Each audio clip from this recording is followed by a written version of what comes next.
નમસ્તે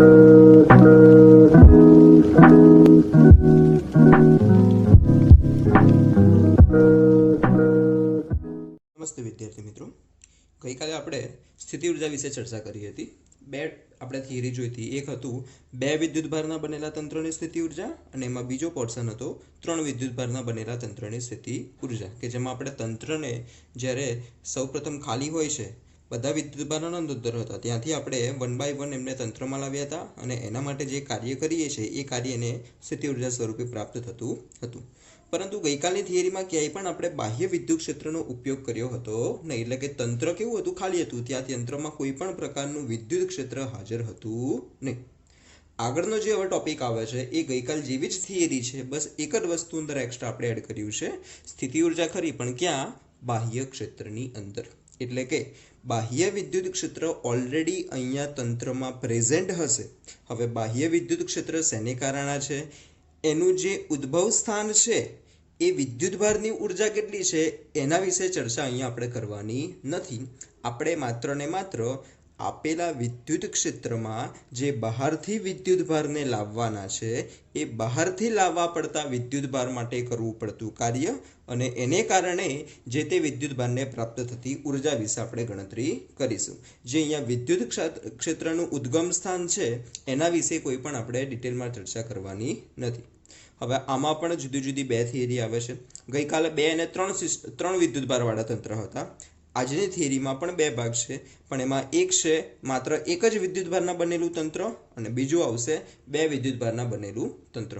તો સૌપ્રથમ આપણે જોઈ રહ્યા છીએ કે બાહ્ય વિદ્યુત ક્ષેત્રમાં કોઈ એકલ વિદ્યુતભારની સ્થિતિ ઉર્જા। માની લઉં છું કે જે આપણી પાસે બાહ્ય વિદ્યુત ક્ષેત્ર જે ઓલરેડી આપણા તંત્રમાં પ્રેઝન્ટ છે એ બાહ્ય વિદ્યુત ક્ષેત્ર કેટલું છે? સદિશ E જેટલું છે। તો આ સદિશ E જેટલા વિદ્યુત ક્ષેત્રને કારણે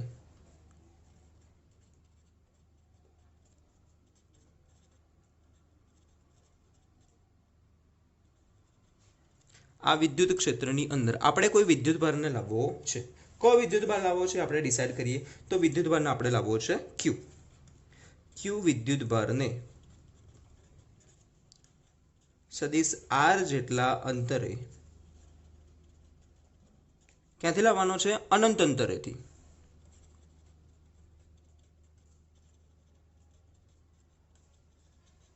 અનંત અંતરેથી લાવવા કરવું પડતું કાર્ય, એ કાર્ય કેટલું હશે? તો કાર્યનું સૂત્ર આપણે ગઈકાલે ઓલરેડી ખબર જ છે કે વિદ્યુત ક્ષેત્ર E આપેલું હોય અને એને કારણે કરવું પડતું કાર્ય આપણે શોધવું હોય તો એના માટેનું સિમ્પલ ઇક્વેશન છે W = Q ઇન્ટુ આ વિદ્યુત ક્ષેત્ર છે એ વિદ્યુત ક્ષેત્ર આ બિંદુ R પાસે કેટલું વિદ્યુત સ્થિતિમાન ઉત્પન્ન કરવાનું છે।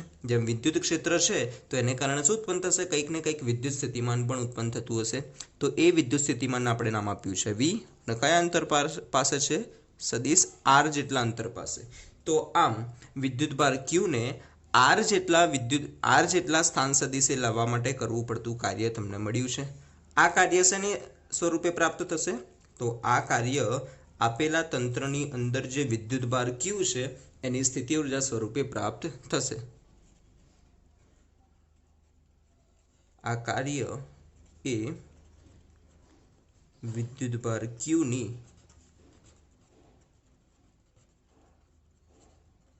સ્થિતિ ઉર્જા સ્વરૂપે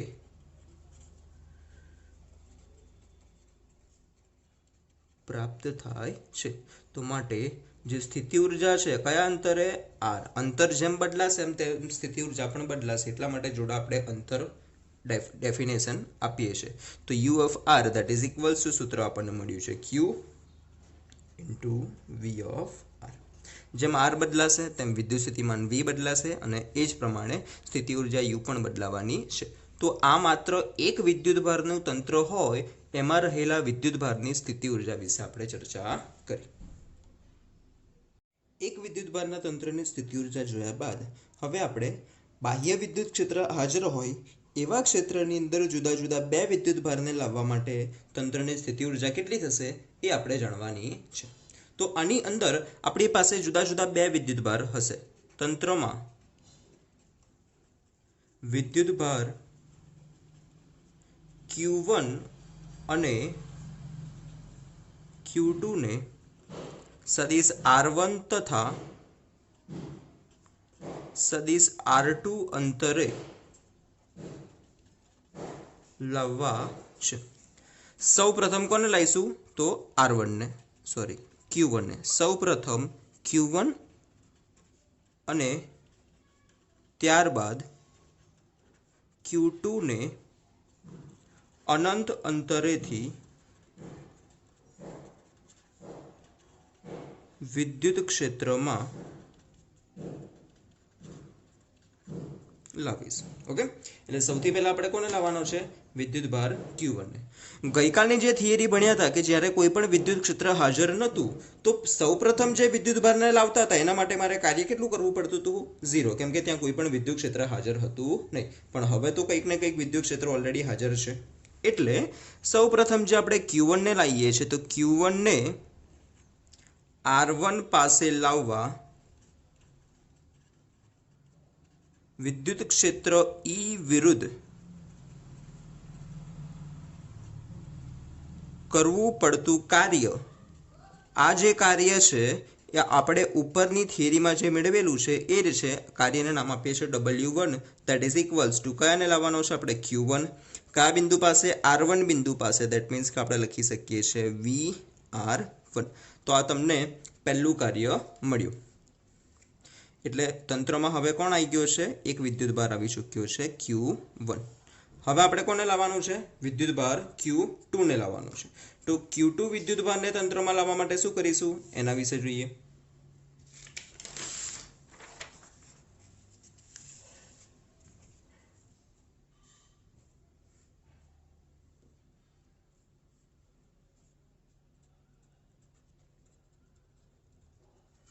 ત્યારબાદ વિદ્યુતભાર Q2 ને અનંત અંતરેથી કયા બિંદુ સુધી લાવવાનો છે R2 અંતરે લાવવા। હવે આને અંદર લાવવા માટે આપણે કેટલા કાર્ય કરવા પડશે સમજો।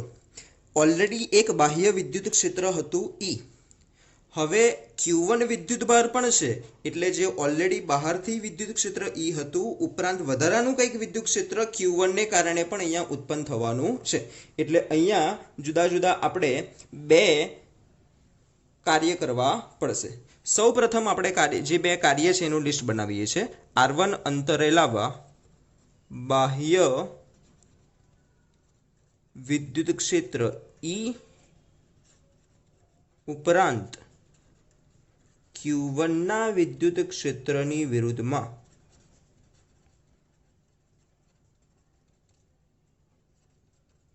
પણ કંઈક કાર્ય કરવું પડશે। એટલે હવે Q2 ને તંત્રમાં લાવવા માટે મારે કેટલા કાર્યની જરૂર પડે છે જુદા જુદા બે કાર્યની જરૂર પડે છે। તો એની અંદર જે પહેલું કાર્ય છે કે બાહ્ય વિદ્યુત ક્ષેત્ર E ની વિરુદ્ધમાં Q2 ને R2 અંતરે લાવવા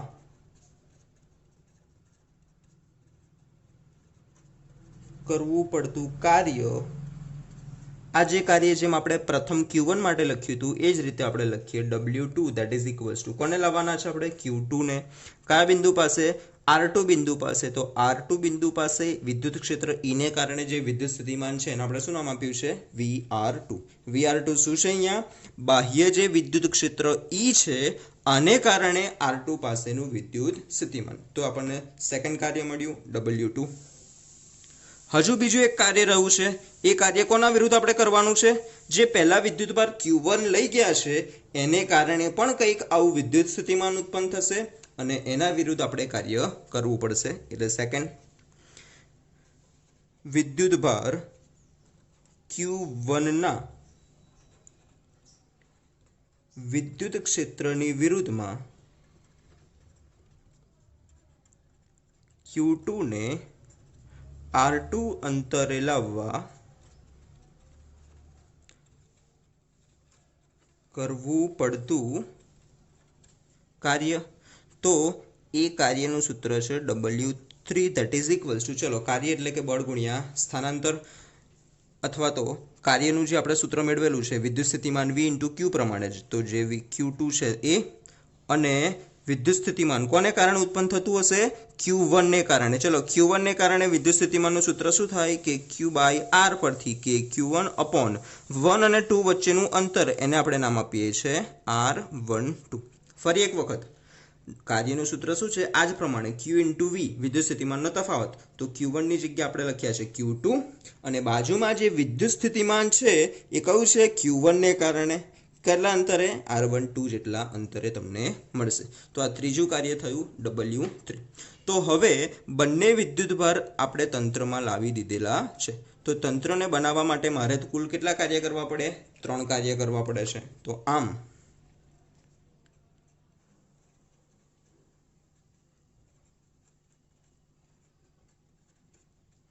કુલ કાર્ય W that is equals two 3 એ 3નો સરવાળો કરીએ. સૌથી પહેલા જે W1 છે એ શું છે? Q1 into VR1,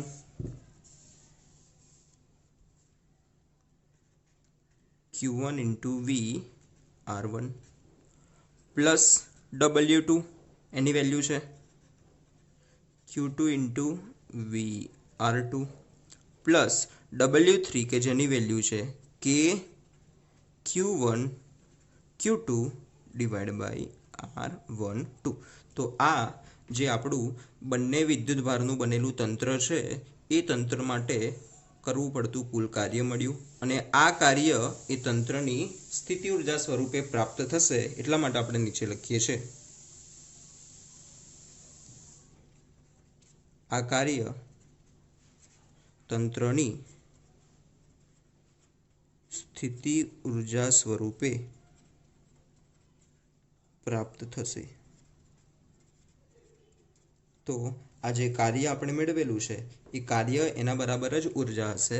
that means કે આપણે લખી શકીએ ઇક્વેશન ઉર્જા U that is equals to કુલ કાર્ય W that is equals to Q1 VR1 plus Q2 VR2 plus KQ1 Q2 divide by R12. તો આ બંને થિયરી જે ગઈકાલે આપણે ભણ્યા હતા તે અને આજની થિયરી બંને સ્થિતિ ઉર્જા માટે જ છે. ગઈકાલની થિયરી હતી એમાં ક્યાંય પણ બાહ્ય વિદ્યુત ક્ષેત્રનો ઉલ્લેખ હતો નહીં. આજની થિયરીમાં આપણે બાહ્ય વિદ્યુત ક્ષેત્રનો ઉલ્લેખ કરેલો છે. એટલે જ્યારે પણ પરીક્ષામાં તમને પ્રશ્ન પૂછાય તો ખાસ ધ્યાનમાં રાખવાનું કે એમાં બાહ્ય વિદ્યુત ક્ષેત્રનો ઉલ્લેખ છે કે નહીં. તો આગળ આપણે હવે જોઈ રહ્યા છે ઉદાહરણ નંબર 2.4. આ ઉદાહરણ પર પરીક્ષાની અંદર 4 માર્ક્સ માટે ઘણું બધું ઇમ્પોર્ટન્ટ છે, એટલે ધ્યાન વધારે રાખજો. સંખ્યા તમને ટેક્સ્ટબુકમાં આપેલી છે કે એક ચોરસ આપેલું છે. ચોરસના જે 4 શિરોબિંદુ છે A, B, C અને D, 4 શિરોબિંદુ પર જુદા જુદા વિદ્યુતભાર આપેલા છે. A અને C ઉપર છે +Q વિદ્યુતભાર, B અને D ઉપર છે -Q વિદ્યુતભાર. ચોરસની ચારે ચાર બાજુનું માપ સરખું છે અને માપ કેટલું છે? સ્મોલ d જેટલું આપેલું છે. તો સૌથી પહેલો પ્રશ્ન પૂછેલો છે કે આ ગોઠવણી પ્રાપ્ત કરવા માટે જરૂરી કાર્ય શોધો. આપણે કાર્ય શોધવાનું છે. એટલે કાર્ય શોધવા માટે અત્યાર સુધી આપણે આવી 2 થિયરી ભણી ચૂક્યા છે. એક બાહ્ય વિદ્યુત ક્ષેત્રની હાજરી ન હોય ત્યારે, અને આજે જે બીજી ભણ્યા છે કે બાહ્ય વિદ્યુત ક્ષેત્ર હાજર હોય ત્યારે. અહીંયા કોઈ પણ તમને બાહ્ય વિદ્યુત ક્ષેત્ર આપેલું નથી, એટલે પહેલી થિયરી પ્રમાણે આપણે આની ગણતરી કરીશું. ચલો, વિદ્યુતભાર કેટલા લાવવાના છે? જુદા જુદા 4. એટલે સૌ પ્રથમ કોને લાવીશું? આપણે A થી સ્ટાર્ટ કરીએ. તો ડિસ્ક્રિપ્શનમાં લખી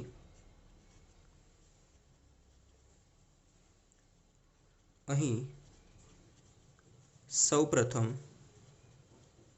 બિંદુ A પાસે વિદ્યુતભાર +Q ને, ત્યારબાદ ક્રમશઃ બિંદુ B, C અને D ઉપર વિદ્યુતભારને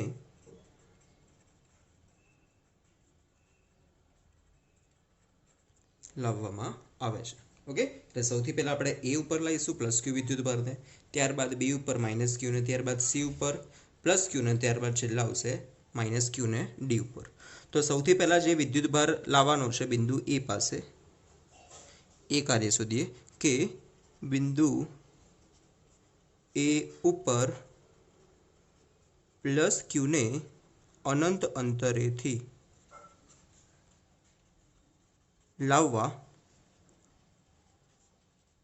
કરવું પડતું કાર્ય. ચલો આ કાર્ય કેટલું થશે? કાર્ય ઇક્વલ ટુ અહીં ગાડી થવાનું છે W1 નામ આપીએ છીએ આપણે એને. W1 that is equals to હશે 0. કેમ કે શરૂઆતમાં કોઈ પણ વિદ્યુત ક્ષેત્ર અંદર હાજર છે નહીં. ચલો પ્લસ ક્યુ વિદ્યુત ભાર આવી ગયો છે. હવે કોને લાવીશું? બી ને. તો બિંદુ બી પાસે શું કરશે? પ્લસ ક્યુ વિદ્યુત ભાર કંઈક સ્થિતિમાન ઉત્પન્ન કરવાનું છે. બિંદુ બી પાસે પ્લસ ક્યુને કારણે ઉદ્ભવતું સ્થિતિમાન, ચલો વિદ્યુત સ્થિતિમાન આપણે નામ આપીએ છીએ VB that is equals to કોને કારણે છે? પ્લસ ક્યુને કારણે. એટલે બિંદુવત વિદ્યુત ભારનું સૂત્ર છે આપણી પાસે કે Q upon R પરથી R એટલે કે બંને વચ્ચેનું અંતર કેટલું છે? D. અહીં આકૃતિ પરથી લખી દઉં છું. AB હોય, BC હોય, CD હોય કે AD હોય, ચારે ચારની બાજુનું માપ કેટલું છે? સ્મોલ d જેટલું. તથા જે બાકીના બે જે વિકર્ણોવાળા બાજુઓ છે BD તથા AC આ વિકર્ણો, એ બંનેનું માપ કેટલું થશે? પાયથાગોરસના પ્રમેયનો યુઝ કરીએ. આ પણ D છે, આ પણ D છે, તો એનું કર્ણ થશે 2D² અને એનું વર્ગમૂળ કાઢશો તો તમને આન્સર મળવાનો છે √2 × D. ઓકે, તો આ બિંદુ બી પાસેનું વિદ્યુત સ્થિતિમાન મળ્યું. માટે માઇનસ ક્યુને બિંદુ બી પાસે અનંત અંતરેથી લાવવા કરવું પડતું જરૂરી કાર્ય, એ કાર્યનું સૂત્ર આપણે મેળવીએ તો એ આ પ્રમાણે કંઈક મળશે જે અત્યાર સુધી આપણે શોધતા આવ્યા છે. W2 that is equals to Q એટલે કે કયો છે? માઇનસ ક્યુ ઇન્ટુ વી. બી બિંદુ પાસેનું તો કિંમત મૂકીએ કે ક્યુ ઇન્ટુ ક્યુ એટલે માઇનસ કે ક્યુ ઇન્ટુ ક્યુ દેટ મીન્સ કે થશે Q² ડિવાઇડેડ બાય ડી. તો આ તમને સેકન્ડ કાર્ય મળ્યું. ક્લિયર? ચલો હવે કોને લાવીશું? વિદ્યુતભાર પ્લસ ક્યુને. કયા બિંદુ પાસે? સી બિંદુ પાસે. પણ એ પહેલાં સી બિંદુ પાસેનું વિદ્યુત સ્થિતિમાનની ગણતરી કરવી પડશે. તો એ વિદ્યુત સ્થિતિમાનની ગણતરી કરીએ એના માટે બિંદુ સી પાસે ઉદ્ભવતું વિદ્યુત સ્થિતિમાન. ચલો સી પાસે કોણ કોણ વિદ્યુત સ્થિતિમાન ઉત્પન્ન કરી શકે? કયા કયા વિદ્યુત ભાર છે અત્યારે તંત્રમાં? એ અને બી પર છે. એટલે કે બિંદુ સી પાસેનું જે વિદ્યુત સ્થિતિમાન છે VC that is equals to થશે એને કારણે વત્તા બીને કારણે એટલે કે VAC પ્લસ VBC. ચલો VAC that means કે એને કારણે સી ઉપર, એ ઉપર કેટલો વિદ્યુત ભાર છે? પ્લસ ક્યુ that means કે પ્લસ કે ક્યુ ડિવાઇડેડ બાય બંને વચ્ચેનું અંતર કેટલું છે? AC અંતર આપણે શોધ્યું છે √2 × D.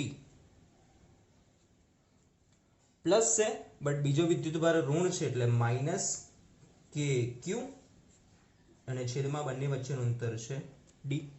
તો ચલો બંનેમાંથી કોમન શું નીકળશે? જુઓ તો અંશમાંથી નીકળ્યું છે કે ક્યુ, છેદમાં શું છે? D.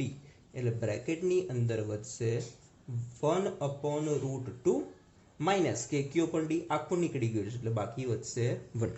ટેક્સ્ટબુકમાં જે તમને આપેલું છે અહીંયા બાર માઇનસ કાઢેલો છે એટલે અંદર 1 - 1/√2 વધશે. બેમાંથી કોઈ પણ લખો, ઇક્વલ જ છે. આ બિંદુ સી પાસેનું વિદ્યુત સ્થિતિમાન તમને પ્રાપ્ત થયું. માટે પ્લસ ક્યુ વિદ્યુત ભારને બિંદુ સી સુધી લાવવા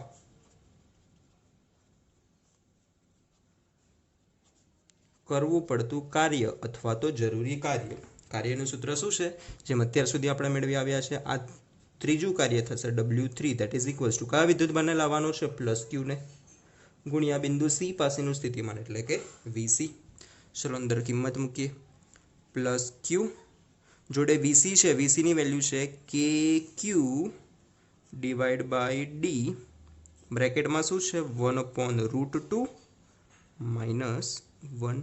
બંનેને કમ્બાઇનલી રીતે લખીએ તો ત્રીજું કાર્ય W3 બરાબર મળશે કે ક્યુ ઇન્ટુ ક્યુ દેટ મીન્સ કે Q² ડિવાઈડ બાય ડી, બ્રેકેટમાં આવશે 1/√2 -1. તો આ તમને ત્રીજું કાર્ય મળ્યું. 3 વિદ્યુતભાર તંત્રમાં આવી ચૂક્યા છે. હવે માત્ર કોનો બાકી રહ્યો છે? ચોથા વિદ્યુતભારને લાવવાનો છે, -q ને. એના માટે સૌ પ્રથમ તો જે -q ને બિંદુ ડી પાસે લાવવાનો છે, તો બિંદુ ડી પાસેનું સ્થિતિમાન કેટલું છે? સૌ પહેલાં આપણે એની ગણતરી કરી દઈએ. બિંદુ ડી પાસેનું વિદ્યુત સ્થિતિમાન, ચલો એના આપણે નામ આપીએ છીએ VD. That is equals two શું થશે? ત્યાં કોણ કોણ ઉત્પન્ન કરી શકશે? A, B અને C, ત્રણે ત્રણ. દેટ મીન્સ કે VAD plus VBD plus VCD. ચલો VAD એને કારણે ડી પાસે કેટલું ઉત્પન્ન થશે? તો પ્લસ વિદ્યુતભાર છે એટલે પ્લસ KQ. બંને વચ્ચેનું અંતર ડી છે, દેટ મીન્સ કે KQ/D. બીજો વિદ્યુતભાર માઇનસ છે એટલે માઇનસ KQ/ ત્યાંનું અંતર છે BD, દેટ મીન્સ કે √2D. ત્રીજું છે C અને D, ત્યાં પણ વિદ્યુતભાર પ્લસ છે, દેટ મીન્સ કે પ્લસ KQ/ ત્યાં બંને વચ્ચેનું અંતર છે D, દેટ મીન્સ કે થવાનું છે D. ત્રણે ત્રણમાંથી KQ/D કોમન કાઢીએ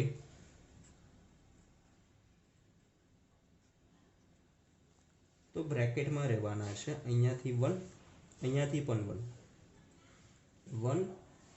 આ +1 હું પહેલાં લખું છું, પછી આ વચ્ચેવાળા -1/√2.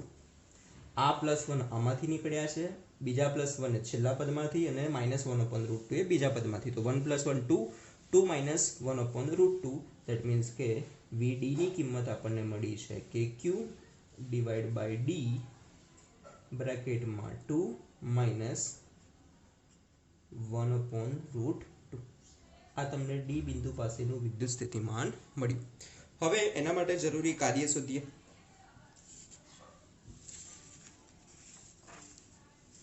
ડી બિંદુ પાસે કયો વિદ્યુતભાર લાવવાનો છે? -q ને. તો -q વિદ્યુતભારને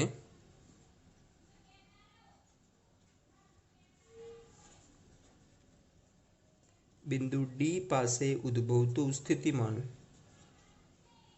અથવા તો બિંદુ ડી પાસે લાવવા જરૂરી કાર્ય, એ કાર્યને આપણે નામ આપીએ છીએ W4. That is equals two થશે -q ઇન્ટુ ડી પાસેનું સ્થિતિમાન, દેટ મીન્સ કે VD. VDની કિંમત આપણે જે ઉપર મેળવેલી છે અહીંયા લખી દઈએ. પહેલાં છે -q, પછી KQ/D અને બીજા બ્રેકેટમાં છે 2 - 1/√2. આ તમને W4 મળ્યું. થોડુંનું સિમ્પ્લિફિકેશન આપી દઈએ તો W4 બરાબર થશે -KQ into Q, that means કે Q² ડિવાઈડ બાય D. આ માઇનસ છે, અત્યારે રવા દઈએ છે, નેક્સ્ટ સ્ટેપમાં આપણે એને અંદર લઈ લઈશું. તો W4 ઇક્વલ્સ ટુ થશે KQ² D બ્રેકેટમાં 1/√2 -2. તો આ તમને ચોથું કાર્ય પણ મળી ગયું.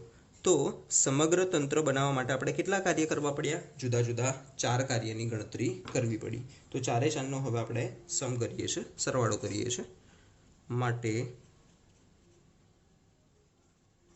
કુલ કાર્ય W, that is equals two થશે W1 plus W2 plus W3 plus W4.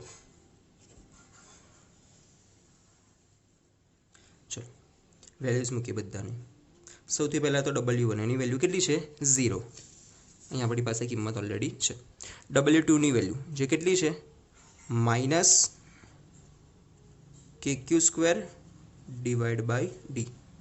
W3ની value જે છે પ્લસ KQ²/D બ્રેકેટમાં આવશે 1/√2 -1 પ્લસ W4ની કિંમત તમને મળી છે આજે આપણે અત્યારે છેલ્લે મેળવી KQ²/D બ્રેકેટમાં આવશે 1/√2 -2. નેક્સ્ટ સ્ટેપ હવે થોડું વધારે ધ્યાનથી આપણે લખીશું. બધામાંથી શું કોમન નીકળે છે? K Q². અને ડી એટલે કે ક્યુ સ્ક્વેર અને ડી ચારે ચાર ટોટલ કેટલા પદ છે? આ તો 0 છે એટલે નથી જરૂર. 1 2 3 ત્રણમાંથી કે Q square upon D common. બ્રેકેટમાં શું વધ્યું? અહીંયા -1 વધ્યો. બીજામાંથી શું વધ્યું છે? આ કૌંસ એકલો વધ્યો છે. શું છે કૌંસમાં? +1/√2 -1. ત્રીજામાં બ્રેકેટમાં વધ્યું છે +1/√2 -2. ચલો આનું સાદુરૂપ થશે કે Q square divide by D. -1 -1 -2 અને -2 એટલે -4 થયા. આપણે પાછળ લખીએ છીએ. આગળ આવશે 1/√2 + 1/√2 દેટ મીન્સ કે 2 ટાઈમ્સ 1/√2 દેટ મીન્સ કે 2/√2. 2/√2 એનો આન્સર આવશે √2 દેટ મીન્સ કે ફાઇનલી જે કુલ કાર્ય કરવું પડ્યું છે W that is equals two થશે કે Q square divide by D અને બ્રેકેટમાં આવશે √2 -4. આ તમને પરિણામી કાર્ય મળ્યું. બુકની અંદર તમારે √2 -4 ની જગ્યાએ 4 - √2 આપેલું છે કેમ કે એમાં માઇનસ બહાર કાઢેલા છે. આ પહેલો ક્વેશ્ચન થયો. બીજો ક્વેશ્ચન શું છે કે હવે વિદ્યુતભાર Q0 ને આપણે બંને ચોરસના જે વિકર્ણો છે એના શિરોબિંદુ પાસે, એટલે કે હવે આ જે શિરોબિંદુ છે બિંદુ E નામ આપેલું છે, અહીંયા એક સૂક્ષ્મ વિદ્યુતભાર લાવવો છે આપણે Q0. એના માટે કેટલું કાર્ય કરવું પડશે? તો કાર્ય માટે પહેલાં તો આ બિંદુ E પાસે વિદ્યુત સ્થિતિમાન કેટલું છે એ મારે ગણતરી કરવી પડશે. તો એ બિંદુ પાસે વિદ્યુત સ્થિતિમાનની ગણતરી કરીએ. બિંદુ E પાસે વિદ્યુત સ્થિતિમાન, ચલો 4 બિંદુ છે વિદ્યુતભાર એટલે 4 જુદા જુદા વિદ્યુત સ્થિતિમાન ત્યાં મળવાના છે. લખીએ છીએ VA + VB + VC + VD. ચલો VA ને કારણે કેટલું વિદ્યુત સ્થિતિમાન છે? ત્યાં પ્લસ વિદ્યુતભાર છે. ચારે ચારનું કેન્દ્રથી અંતર એક સરખું માની લઉં છું કે R જેટલું છે. આ જે આકૃતિની અંદર કેન્દ્રથી અહીંયા સુધીનું જે દરેક અંતર છે આ દરેક અંતર આપણે માની લઈએ છીએ કેટલા છે? R જેટલું છે અને ચારે ચાર માટે સરખા જ હશે. VB ની ત્યાં વિદ્યુતભાર માઇનસ છે એટલે -kq/r. C બિંદુ પાસે થશે +kq/r અને D પાસે ઋણ વિદ્યુતભાર છે એટલે થશે -kq/r. ચારે ચારનો સરવાળો કરી 1 +- એટલે આન્સર કેટલો થશે? 0. તો E બિંદુ પાસે સ્થિતિમાન 0 છે માટે વિદ્યુતભાર જે નવો આપણે Q0 છે એને બિંદુ E પાસે લાવવા જરૂરી કાર્ય, જે કાર્યનું અત્યાર સુધી આપણે ઇક્વેશન મેળવ્યું છે કે Q × VE, બટ VE ની વેલ્યુ 0 છે એટલે કાર્ય કેટલું થશે? 0. તો બિંદુ E પાસે વિદ્યુતભાર Q0 ને લાવવા માટે જરૂરી કાર્ય આપણને મળ્યું છે 0.